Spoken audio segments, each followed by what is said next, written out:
우리가 신앙생활을 하게 되면 참 처음에는 하나님께서 무엇을 주셔야지만 감사할 수 있는 것 같고 무엇이 있어야지만 감사할 것 같다라고 생각을 하고 뭐 기도하는 것에 응답해 주셔야지만 감사할 것 같지만 그러나 신앙이 깊어지고 하나님을 알게 되어지게 되면 그냥 내가 얻은 모든 것이 내가 유지하고 있는 이 생명 자체가 너무나도 감사하다라는 것을 우리가 고백하게 됩니다.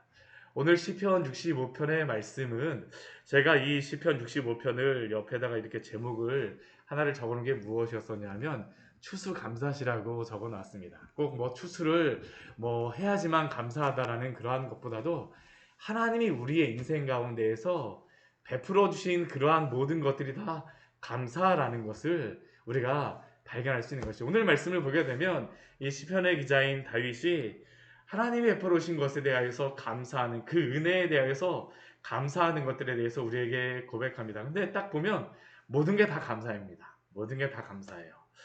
우리 먼저 1절 말씀을 보게 되면 다윗이 하나님이여 찬송이 시온에서 주를 기다려며 사람이 서원을 주께 이행하리이다. 기도를 들으시는 지여 모든 육체가 주께 나오리이다 라고 기도함으로써 시작을 합니다.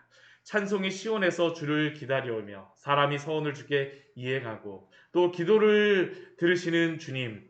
그런데 이렇게 찬송하며 주님께 서원을 실행하고 또 헌신을 하며 또 기도를 하는 이러한 사람은 누가 이렇게 할 수 있겠습니까? 주님이 그 구원의 은혜를 베풀어 주신 사람이 이 모든 것을 할 수 있는 것이죠. 오늘 그 3절에서부터 5절까지의 말씀을 보게 되면 자신의 그 구원에 대하여서 먼저 감사하고 있습니다. 우리가 구원받았다는 것, 하나님을 알게 되었다는 것이 얼마나 감사한 기도의 제목입니까? 사실은 이것보다 더 감사한 것이 없죠.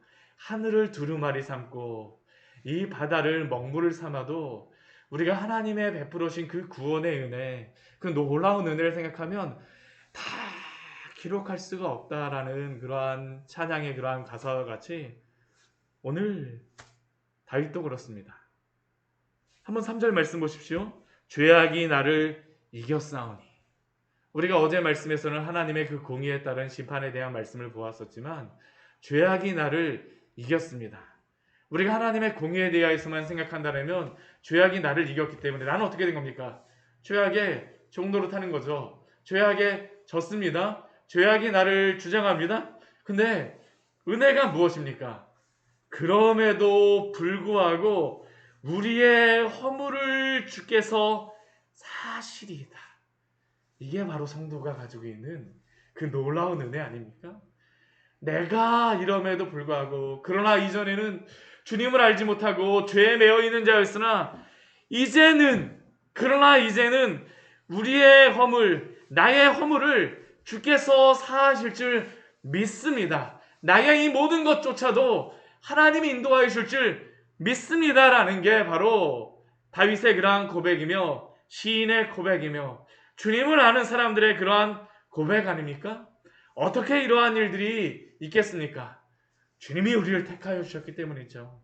주님이 우리를 하여금 주님께 오게 하셨기 때문입니다. 우리 4절 말씀 보십시오. 주께서 택하시고 가까이 오게 하사. 우리는 이 믿음의 그러한 것을 내가 주님께 가까이 가는 거라고 많이 생각을 합니다. 내가 주님을 믿어서 나의 신앙이 좋아서 이러한 상황 속에서 내가 주님을 믿을 수 있다. 내가 주님을 붙잡고 있다. 그런데 우리가 어떻게 주님을 믿게 되었을까요? 주님이 우리를 믿게 하신 겁니다. 어떤 어려운 환경 속에서도 주님을 의지하게 하셨고 기쁘면 기쁜 대로 주님께 감사할 수 있는 마음을 주세요. 또 우리가 여러 가지 낙심되는 일이 생기면 생길수록 주님을 더욱더 의지하게 하여 주십니다. 우리의 마음에 용기가 없는 것 같으면 주님이 막 말씀을 보게 되면 용기를 또 막 용서짐시게 하여 주시고 또 주님 앞에서 여러 그 기쁜 그러한 지체들을 만나게 하시면 주님께서 나에게 이러한 놀라운 또 아름다운 지체들을 허락하여 주심으로 말미암아 너무나도 감사합니다. 나에게 베풀어 주신 이 모든 것들 주님이 우리를 택하시고 가까이 오게 하셨기 때문에 우리가 이 전에서 주님을 예배하게 하신 것도 얼마나 큰 은혜입니까? 우리 다윗의 그 고백이 바로 뒤에 보면 바로 그것입니다. 주의 뜰에 살게 하신 사람은 복이 있나이다.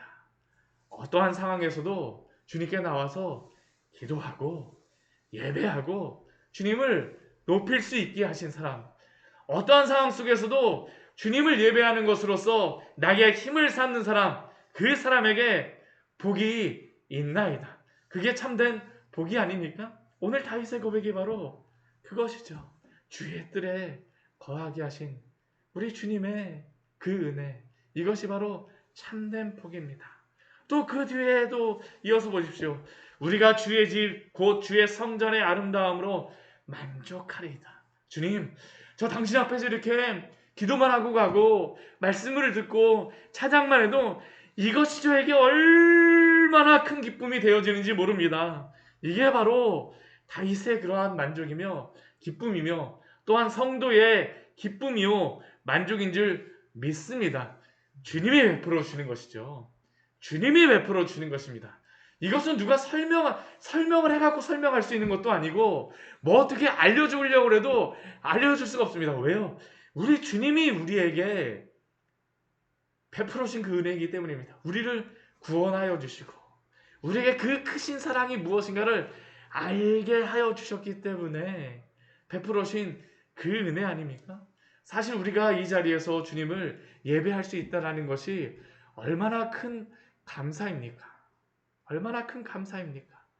정말로 다윗은 이것만으로도 얼마나 큰 감사인지 큰 은혜인지를 하나님 앞에 고백하고 있는 것이죠. 5절 말씀 또 이렇게 고백합니다. 우리 구원의 하나님이시여 땅의 모든 끝과 다 먼 바다에 있는 자가 의지할 주께서 의를 따라 어미하신 일도 우리에게 응답하시리다. 이렇게 주님께서 택하신 그러한 백성에게 오늘도 당신의 그러한 은혜로서 오늘도 응답하여 주시고 오늘도 우리에게 가장 선한 것으로 베풀어 주는 줄 믿습니다. 사실 이것은 주님으로 인하여서 얻어지는 그러한 은혜입니다. 그래서 모든 것이 다 주의 은혜라고 고백할 수밖에 없죠. 우리 또 그 뒤에 말씀을 한번 보십시오. 주님이 이 모든 것들을 창조하신 주님, 주관하시는 그 주님으로 인해서 또한 감사하며 그 은혜를 고백합니다. 주는 주의 힘으로 산을 세우시며 모든 산을 창조하신 주님, 땅을 창조하시고 하늘을 창조하신 주님, 그 주님은 찬양받기 합당한 분이시죠. 이 자연의 대자연의 만물을 보면서 우와, 이것은 하나님이 아니면 정말 이것이 하나님이 오늘도 베풀어 주시지 않으면 오늘 이것을 하나님이 창조하셨음을 바라보면서 와, 하나님이 이렇게 놀라운 것들을 오늘도 베풀어 주셨군요.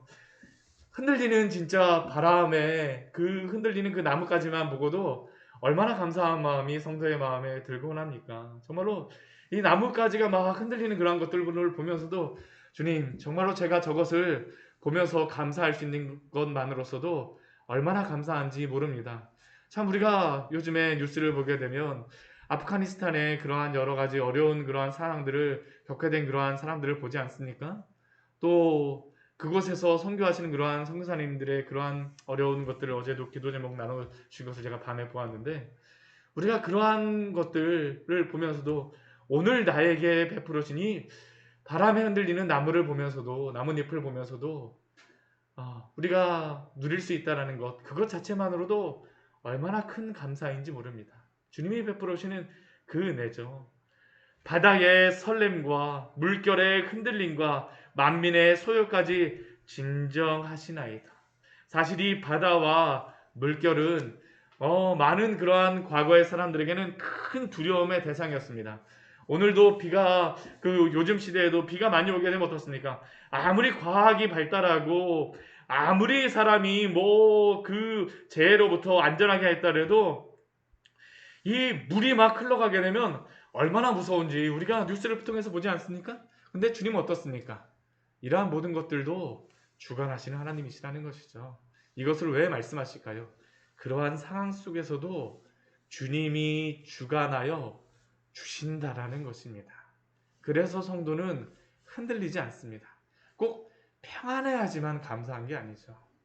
그 모든 환경 속에서도 오늘도 주님이 우리를 붙들어 주는 줄 믿습니다. 바로 이게 성도의 감사의 그러한 고백입니다. 또 우리 9절서부터 우리 13절까지의 말씀 보십시오. 이건 진짜 추수의 그러한 고백이라고 할 수 있죠. 땅을 돌보사 물을 대어 심히 윤택하게 하시며. 이 가나안 지역 이스라엘 땅은 정말로 주님이 땅을 돌보시지 않게 되면 농사 자체가 되어지는 땅이 아닙니다. 거기는 강이 흐르진 않습니다. 우리가 뭐 요단강 이렇게 하게 되면 큰 강이라고 뭐 생각할지 모르겠지만, 요단강 정말로 거기 한번 가보시게 되면 여기가 무슨 강이야? 막 이런 생각이 진짜 듭니다. 왜냐하면 요단강 그 넓이가 여기서부터 한 이 정도밖에 되질 않아요. 세례터가 여기서부터 이 정도밖에 되질 않는데, 요단강 하면서 우리는 막 봄에 비가 올 때는 좀 넓어지기도 합니다. 근데 평소에는 이렇게 막 물이 흐르진 않습니다. 거기는 강에서 물을 끌어다가 농사를 지을 수가 없어요. 어떻게 해야지만 농사를 지을 수가 있을까요?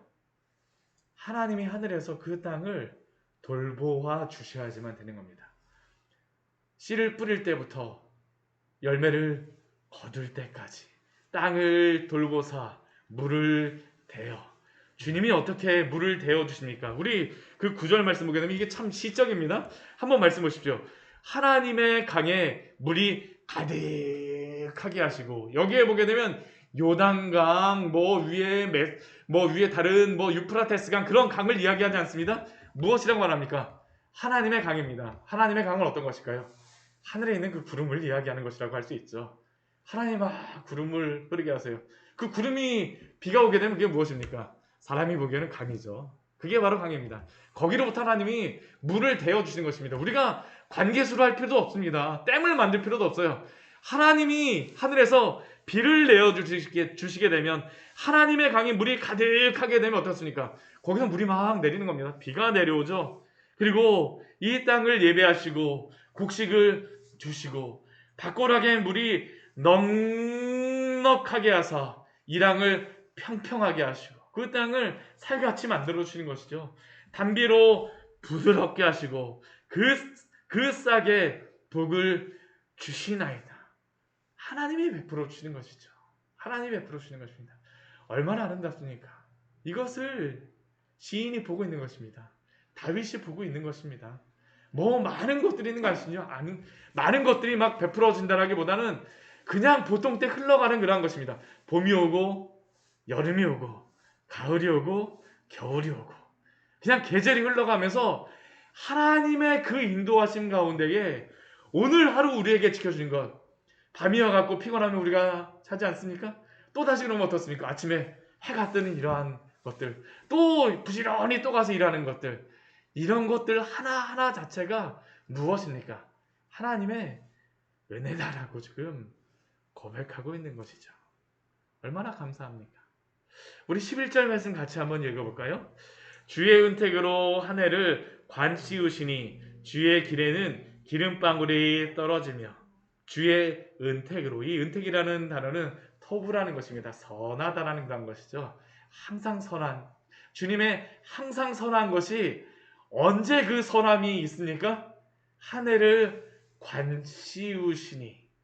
우리는 무엇이 있어야지만 감사하고 무엇이 베풀어 주셔야지만 감사한다라고 생각하지만, 하루하루 한순간 한순간 이것이 모여서 무엇이 됩니까? 한 해가 이루어지는 것이죠. 그것이 관이 씌워지는 것입니다. 하나님이 베풀어 주시는 그 은혜라는 것입니다. 주의 선함이 1년 365일을 날마다 관 씌워서 인도하여 주시니, 그러한 성도의 삶에서는 무엇이 넘치겠습니까? 주의 길에서는 기름방울이 떨어지고요, 들의 초장에도 떨어지고 작은 산들이 기뻐하며, 초장은 양떼로 옷 입히고 골짜기는 곡식으로 덮이며, 그리고 그러한 가운데 성도는 오늘도 즐거이 외치며 또 주님을 노래하는 줄 믿습니다. 결국 오늘 말씀은 다른 게 아닙니다. 하나님이 베풀어 오시는 하루하루가 우리에게 은혜요, 감사라는 것을 우리에게 알려주시는 것이죠. 아무나 이것을 보지 못합니다. 주님의 그 구원을 얻고 그 구원의 은혜를 알게 된 사람이 사실은 누릴 수 있는 것이죠. 사실 우리 땅에 물을 하나님이 비를 주시고 이것이 예수님 믿는 사람의 그 농사를 지으면 예수님 믿는 사람의 밭에만 주님이 막 비를 내려주시겠습니까? 아닙니다. 모든 사람들의 뭐 수원에 비가 온다면 수원 사는 사람들 모든 집에 다 비가 오는 겁니다. 모두 다 이러한 은혜가 있어요. 일반적인 은혜가 다 있습니다. 근데 이 하나님이 베풀어 오시는 그 은혜를 누리는 사람은 누구입니까? 하나님이 베풀으셨다라는 것을 아는 사람들, 구원받은 성도들만이 이 은혜를 누리는 줄 믿습니다. 오늘도 이 은혜 가운데 살아가십시오. 하나님이 오늘도 우리에게 날마다 이 은혜를 베풀어 주십니다. 어떤 누구도 1년 365일 하루하루를 안 가진 사람이 없어요. 모든 사람으로 하여금 이러한 것들을 바라보며 하나님으로 인하여 감사하며 하나님으로 인하여 살아가라고 말씀하십니다. 오늘도 그렇게 살며 은혜를 누리시기를 축원합니다. 같이 기도하도록 하겠습니다. 하나님 아버지, 오늘 말씀을